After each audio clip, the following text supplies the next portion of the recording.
భారత్కు పక్కలో బళ్లెంలా తయారైన చైనా పాకిస్తాన్కు కంటి మీద కునుకు లేకుండా చేసే అత్యాధునిక గైడెడ్ రాకెట్ వ్యవస్థను భారత రక్షణ పరిశోధన అభివృద్ధి సంస్థ అభివృద్ధి చేసింది. పూణేలోని డిఆర్డీఓకు చెందినటువంటి armament research and development establishment ఈ ఇతర పరిశోధన ప్రయోగశాలలతో కలిసి పినాకా ఎంకే3 అనే మల్టీ బ్యారెల్ రాకెట్ లాంచర్ను అభివృద్ధి చేసింది. పినాకా సిరీస్లో ఇది అత్యాధునిక వెర్షన్. గతంలో ఉన్న ఎంకే1 అది 40 కిలోమీటర్ల పరిధి ఉంటే ఎంకే2 60 నుంచి 90 కిలోమీటర్ల పరిధి వరకు ఉంటే గైడెడ్ పినాకా 75 నుంచి 90 కిలోమీటర్ల పరిధి ఉన్నాయి. అలాగే ఆ వెర్షన్ల కంటే ప్రస్తుతం చేసినటువంటి వెర్షన్ అత్యాధునికమైనటువంటిది. ఇక దీని ప్రత్యేకతలు కనుక చూస్తే పినాకా ఎంకే3 వ్యవస్థ 120 కిలోమీటర్ల దూరంలోని లక్ష్యాలపై దాడి చేయగలదు. ఇది 250 కిలోల వార్ హెడ్ ను మోసుకెళ్లగలదు.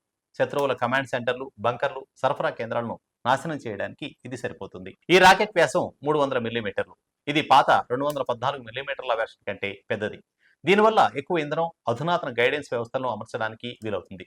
ఫలితంగా దీని పరిధి, పనితీరు పెరుగుతాయి. ఈ వ్యవస్థలో డిఆర్డీఓకు చెందిన రీసెర్చ్ సెంటర్ ఇమారత్ అభివృద్ధి చేసిన high tech guidance, navigation, control kit ను ఉపయోగించారు.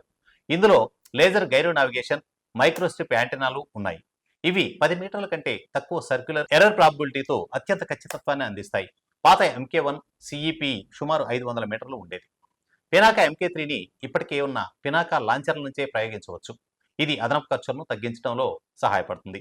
ప్రతి లాంచర్ 8 గైడెడ్ రాకెట్లను మోసుకెళ్లగలదు.